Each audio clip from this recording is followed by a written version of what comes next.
Well, I've been asked, and I am responding to some of the partners who were unable to be a part of the live broadcast of our Dallas Stewart Tuesdays at 2 conference call. So the first thing I'm going to do is just kind of walk along with this guy without getting kicked. That's Daniel, of course.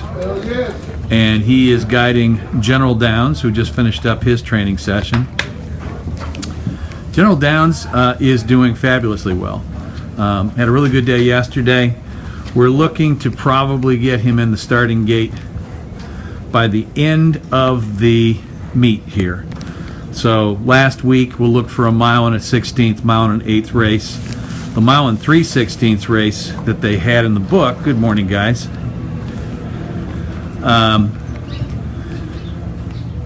it went. So we're going to have an extra that kind of is written the final week here.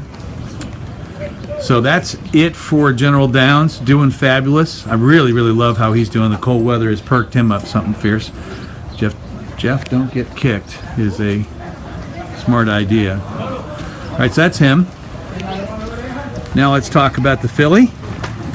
And let's get ourselves in a spot where the sun is actually hitting it right. Here we go. So Moonlight Midnight, she is tough. Galloping. That last race has really awakened her. She is, she's always going to be a little bit on the lighter side, but she's galloping tough, strong. Had a good morning this morning, and we have a couple of options, which would include, if it doesn't overfill, the stakes race on the 10th at the fairgrounds, Louisiana Champions Day. Or there is a maiden special weight that same day. So I think those are the two most likely options. Dallas had talked about a 7/8 of a race at the end of the race meet here. That's the least likely of the three. So for those of you who are trying to plan things, I would think more logically on the 10th than I would at the end of the race meet. But happy filly, doing extremely well, and I'm pleased with her progress and how she came out of the race. So is Dallas. Let's go down the shed row here. So we've hit a couple, and there's General Downs one more time. I mean, if you could see that dude galloping on the racetrack. Whew. Happy horse. All right, well, this is TB Salute right here. And it's always good when you've got a horse that's that's been injured and on the mend, and is, in his case, going to be retired. It's good to see them bright, alert, happy. We are going to figure out if he needs a little procedure before he can be turned out. Here's my man Andre. It's a sad story, brother, I know. But this horse is doing okay. He's doing okay. He's happy, and he's getting his food. He's getting his TLC from Andre. So figure out what to do with him sort of longer term here. But Andre loves that horse. Loves him. All right, let's go down the shed row here. And our friend, Whole Lot of Luck. He's had a really, really good week of training here, and we'll be looking to run him 2 turns. He had a good work the other day, worked super, and the videotape is out there on YouTube, and I posted it on Chatter. Whole Lot of Luck. Dallas had talked about maybe running him this weekend, a flat mile.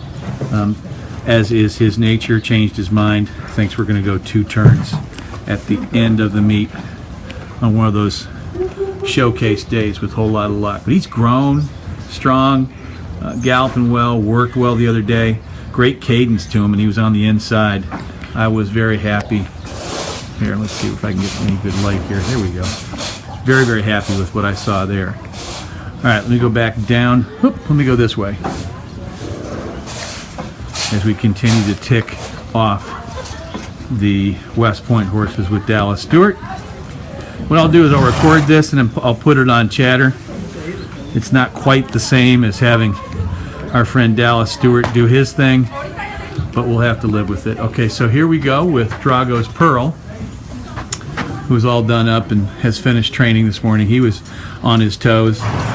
He's continuing to gallop. We're maybe a week or two away from starting to breeze back with him. Dallas was going to ultrasound those tendons just to make sure before he starts working him again that he is good to go. So there he is. Had to kind of get the angle weird, but Drago's Pearl, va bene, as they say in Italian. I'll make my way back down the shed row here. Moonlight Midnight stall. She's still getting bathed.